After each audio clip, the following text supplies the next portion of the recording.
Olá, aqui é o Vitor e hoje a gente vai falar sobre tributação de dividendos, tá? Qual que é o impacto dessa medida na sua vida? Vai fazer alguma diferença para você? A primeira coisa a fazer quando a gente se depara com uma notícia dessas é tentar entender exatamente o que está acontecendo, o que se trata a notícia. Se você só ler a manchete, você vai achar que é um aumento de impostos, simplesmente, tá? Mas você vai ver que não é bem isso. E para entender o que o Paulo Guedes quer fazer e qual o impacto disso na sua carteira, primeiro a gente tem que entender como que um acionista se beneficia quando ele compra ação e se torna sócio de uma empresa. E a primeira coisa a entender é que a ação é um pedacinho do patrimônio daquela empresa. Então, quando você compra uma ação, você está comprando um pequeno pedaço daquela empresa. Por isso que dizem que se você compra ações de uma empresa, na verdade você está se tornando sócio daquela empresa. Tem dois jeitos de você se beneficiar dessa sociedade. O primeiro é quando o patrimônio da empresa cresce. Já que você é dono de um pedaço desse patrimônio, toda vez que ele cresce, o seu cresce também. O segundo jeito é quando a empresa decide distribuir um pedaço dos lucros para os donos da empresa. Bom, quem tem um pedaço do patrimônio é dono de um pedaço da empresa, então vai receber também um pedaço desses lucros. Bom, quando a empresa vai distribuir um pedaço dos lucros dela, isso pode acontecer basicamente de duas formas, tá? A primeira é o dividendo, bem famoso, e a segunda é o juro sobre capital próprio, tá? Existem regras para cada uma dessas modalidades, mínimos que as empresas têm que observar na hora de distribuir, tudo bem? Mas a grande diferença entre o dividendo e o juro de capital próprio é o seguinte, é quem paga o imposto. No juro sobre capital próprio, a empresa paga menos imposto. Isso acontece porque essa distribuição é descontada do cálculo tributário dela. Então ela pode deduzir esse valor e pagar menos imposto por isso.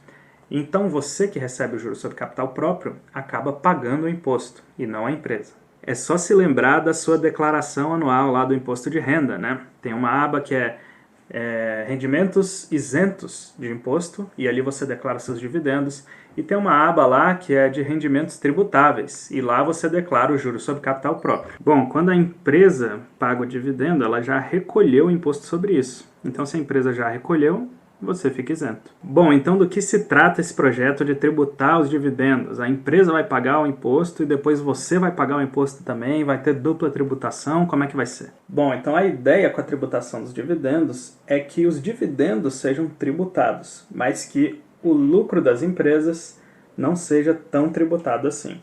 Então eles vão aumentar a carga tributária, né, nos dividendos, mas vão diminuir a carga tributária da empresa. Então, qual que é o racional desse projeto, né? Quando a empresa dá lucro, ela tem duas alternativas. Ela pode pegar esse lucro e distribuir, ou ela pode reinvestir dentro da própria empresa. Pode criar novos produtos, contratar mais gente, investir em pesquisa e desenvolvimento, etc. Então, qual que é a ideia lá do Paulo Guedes quando ele fala sobre tributar os dividendos? É o seguinte, enquanto o dinheiro está dentro da empresa, está lá gerando empregos, está fazendo com que a empresa gire a economia, invista, né, em novos projetos, invista em produtividade, etc. Ele não quer tributar esse dinheiro, ele quer incentivar que a empresa reinvista o dinheiro, né? Porque isso gera mais emprego, mais renda, mais desenvolvimento. Mas daí, quando a empresa vai pagar os seus donos, aí ele quer tributar essa parte, porque aí o dinheiro já não está mais dentro da empresa, não está sendo investido para fazer a economia girar, mas está indo para um patrimônio de uma pessoa, né, pessoal. Então ele quer tributar isso. Então o dono da empresa paga mais imposto, mas a empresa paga menos imposto. Tá bom, mas e você que tem ação? Vai ser prejudicado com isso? E antes de te dar essa resposta, eu queria te fazer um convite, tá? Tem dois links aqui na descrição e no primeiro comentário. O primeiro link é para o meu canal no Telegram.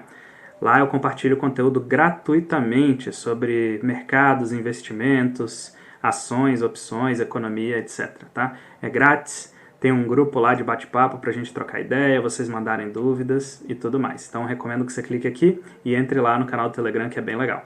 O segundo link é para um vídeo que eu explico o que, na minha opinião, é a melhor operação para quem está começando a operar opções, tá? Eu tenho um vídeo explicando essa operação lá em 13 minutos, é bem interessante, eu vou deixar o link aqui para vocês também. Mas e aí, você vai ser prejudicado com essa medida? A resposta é não, tá? Tem duas formas de você se beneficiar de uma sociedade como essa. Lembra que eu falei no início do vídeo? A primeira é os dividendos, de fato, você ficar recebendo aqueles dividendos. A segunda forma é o crescimento do patrimônio da empresa, tá? E se a empresa não vai mais distribuir dividendos e vai reinvestir nela mesma, o seu patrimônio cresce mais rapidamente. Então você deixa de receber os dividendos, mas as cotações da empresa tendem a aumentar mais rápido, porque o patrimônio delas cresce com mais velocidade. Então vamos resumir esse vídeo aqui em 3 pontos, tá bom? Ponto número 1, né, a primeira conclusão que a gente chega. Não deve haver aumento de carga tributária, tá? Pelo menos é o que dizem que vão fazer.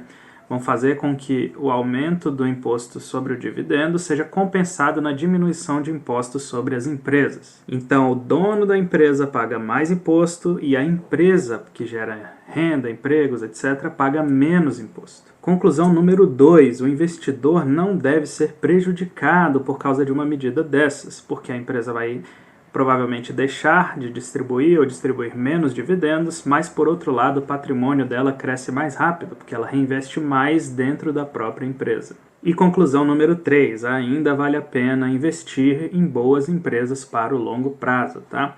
Eu acredito até que algumas das empresas que já estão num ciclo de vida mais maduro devem continuar distribuindo dividendos, tudo bem? Até porque não é tão simples assim achar novos projetos em que ela possa investir o dinheiro que está sobrando. Tem empresas aí que estão maduras e que têm caixas bilionárias. Então, mesmo com esse incentivo, né, a reinvestir na própria empresa, eu não acredito que algumas empresas vão parar de distribuir dividendos. Então deixa o teu like aqui nesse vídeo e dá uma checada nos outros vídeos do canal. Tem muita coisa legal e interessante aí de conhecimento gratuito para você conferir. Eu te vejo lá dentro do Telegram ou no próximo vídeo aqui do canal no YouTube. Beleza? Grande abraço!